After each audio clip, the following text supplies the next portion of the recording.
Hi everyone, so I wanted to do a little video today about sort of the terminology that goes around wig caps and what different words mean.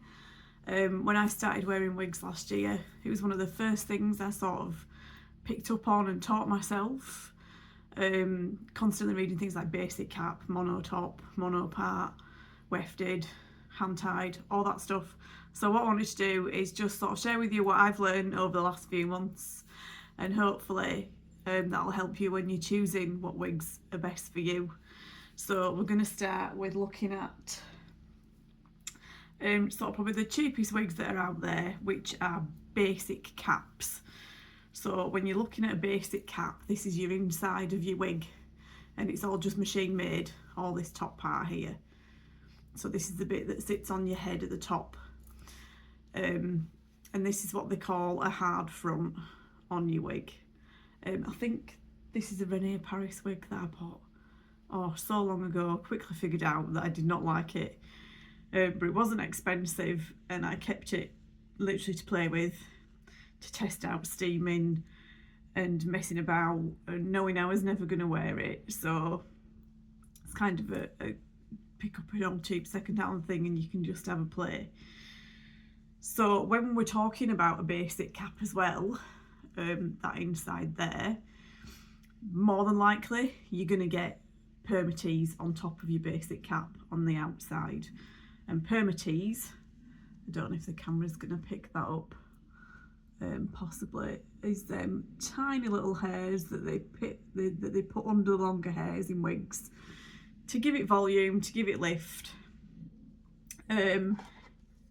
Sometimes permatease is done really well and it's fine. Other times it looks like a matted raccoon's landed on your head. And some people like the lift that permatease gives. I'm not a fan of it, although we're going to get to one wig where it's quite acceptable for me. So what also I'm going to show you, I'm going to pop this on. Now, ignore the wig and what it'll look like, okay? So let me just put my top. This is the Milano top grip that I wear, because it's a thin silicone band in the back, which is less bulky. Now, I'm going to pop this on. Take no notice of what this looks like on my head. All I want to do is show you the hard front on a wig. So we're going to stick it on. Oh my god, it looks hideous. Well, you know, there's worse things, isn't there? So you can see all that permatease in the top there with a basic cap. So with a hard front as well, it's very unnatural looking. Is a hard front. It doesn't even want to sit right on me. It's very blunt, very harsh. And you usually find that hard fronts are fine with a style like this. If you've got a style that covers that hard front at the front, you're going to get away with it, to be honest. But yeah, your hard fronts, if it doesn't say lace front on your wigs, this is what they mean. It's just a harsh line, which is fine if you want a fringe, bangs, whatever you call them, or you want sweeping little curtain bangs that will hide it, then you're all good, okay? The benefit of basic caps and hard fronts is the price. 9 times out of 10, these are the cheapest wigs you can buy, and they're all right if that's a starting point for you, because don't forget, wigs are all about just giving you confidence, okay? And they can look all right, they can. Just because you've got a basic cap and a hard front wig doesn't mean to say it's going to look shit. I've just been playing with this, so it's a bit raggedy and straight and weird because it's not heat friendly, so I was just playing with the steamer to see what I could do with this, and now it's just left in a box for times like this. So that's your basic cap, okay? Now your next one, this is actually John Renault Ignite, very well known in the wig world. John Renault's a good make. Ignite's a really popular wig. So let's look at the inside, and you've mainly got a basic cap going on there in the middle. The difference with your John Renault here, so this is what they call a lace front wig, okay? So if it just says lace front and then machine made top, this is what you're getting. So that's basic, and then lace at the front, which gives you more natural hairline at the front. So you do get permatease with this one as well, because it's mainly basic, but because of the style of wig, you get away with it, I think, in this wig. And this is the only wig I'll wear with permatease. So I'm going to pop this on.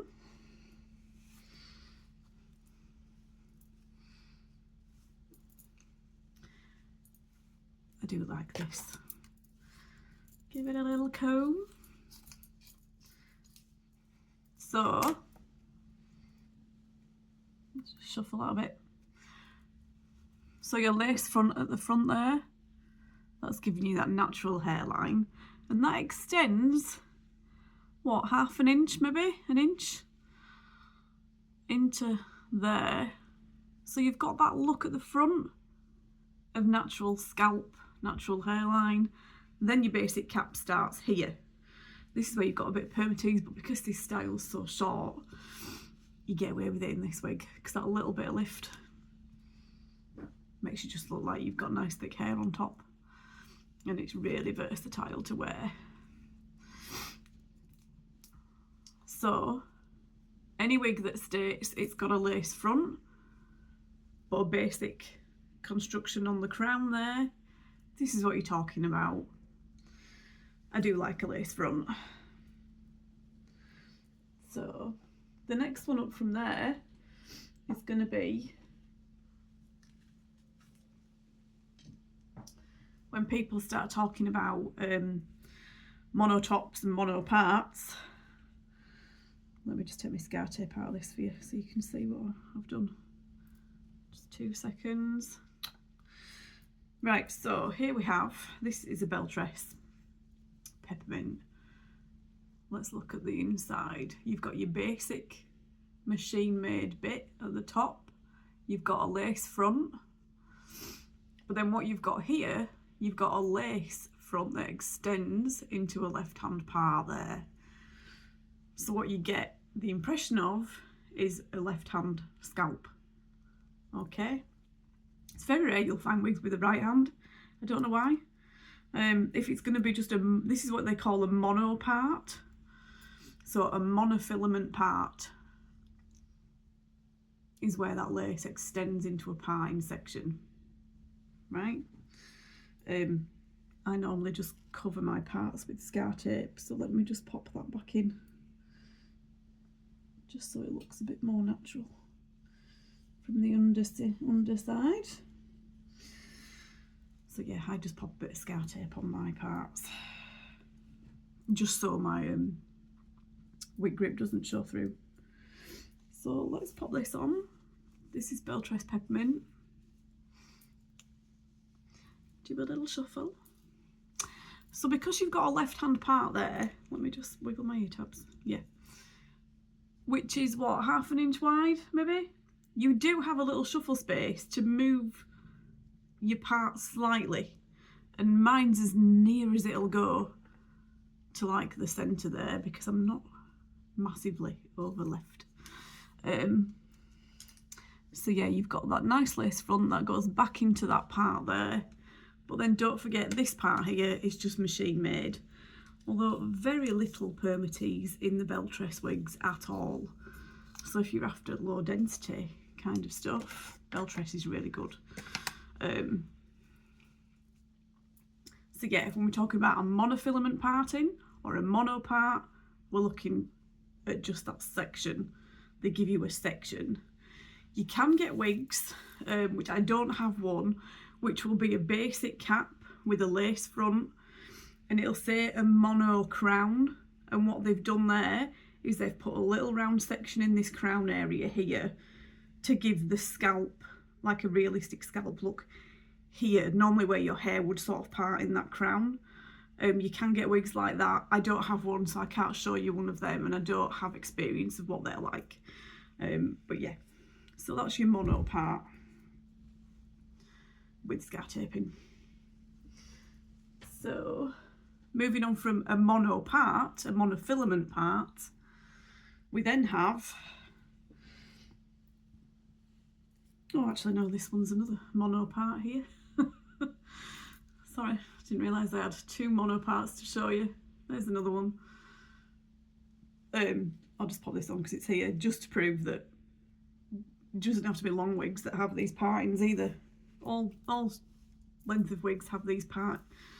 Depends what make you get, obviously. This is Gabor Opulence. Nice little bob, actually. It's quite sweet. It's probably the first wig I'd ever actually trimmed or did anything to. But yeah, you've got your lace front, you've got your mono part running there. Perfect. Anyway, right, so that's 2 mono parts I've shown you now. So moving on from there, we have, oh, let me just take my scar tape out again. As an example, I'm using Raquel Welch this time to show you what a full monofilament part looks like. Okay, so we've got this section in the top here, which is all lace-ish material, because you've got your lace front here. And then you'll always have that little band there that joins to your other, like, crown material. But it's all realistically scalp-fied. So I do normally have scar tape on, but I'll just pop this on to show you.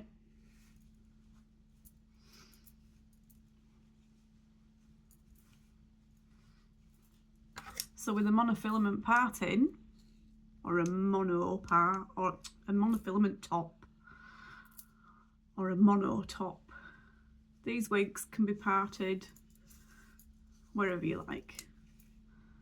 So you can part right, you can part centre, you can part left. It doesn't matter, because that's what mono tops are all about. So a bit more customisable. This is Raquel Welch work in shade Toast, and it's one of my favourites. It's just so easy to wear. I normally do, as I say, have a little bit of scar tape in there just to cover my wig grip. So just bear with me while I pop that back in. She says it's not that easy to do on my knee. Oh, it's great video footage, isn't it? Me faffing. Right. Yeah. I normally just put a bit of scar tape on. There we go. So then another thing I wanted to compare for you as well was a lot of wigs are wefted in the back, which is this section here, wefting. And wefting's nice and stretchy, and it's breathable because you let the air through there, you can get your fingers through there, and it makes wigs on the more affordable scale if they're wefted in the back as well. So the other option to wefted is, let me just stretch out a view for you. Oops. When wigs say they're fully hand tied, this is what they talk about in the back. See the difference there? It's really soft. This is also a full mono top, but then it's hand tied in the back.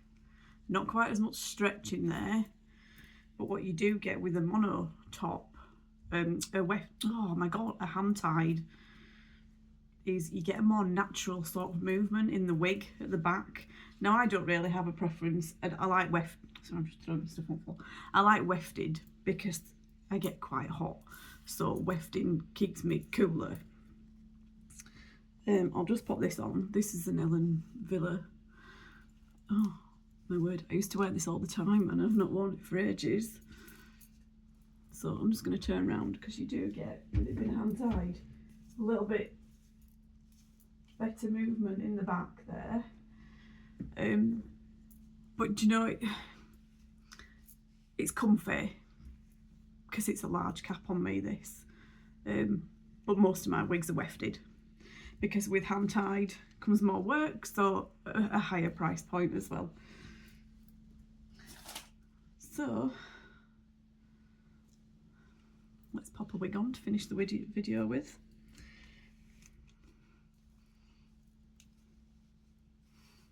Put this on. Might leave this on today. So I hope that's been useful. I know I've sort of raced through it all, but when I was learning all about wig wearing, it's kind of one of the first things I picked up on was different sort of wig caps and what basic meant, what monotop meant, what monopart meant, and now I know what I like, so I like to look for wigs that have a monotop or at least a monopart, and then I know I can work with them a little bit. I also found, I'm in the UK obviously, you can tell by my accent, Simply Wigs website, which is a UK based company, obviously you can access that worldwide though. I found their website really useful because if you sort of see a wig you're interested in, I used to go look on there, I still look on there. They give really good detailed sort of information about what's inside the wig, so they will show the wig inside out and explain how, you know, how it's made. So I found that really helpful. I tend not to buy a wig if I can't see the inside of a cap, because I want to make sure I've got a lace front and some kind of pine up there as well. So yeah, they're my handy tips for today. I hope that little video's been useful. By all means, if you want me to ramble on about anything else, then just let me know. Have a good day everyone. See you later.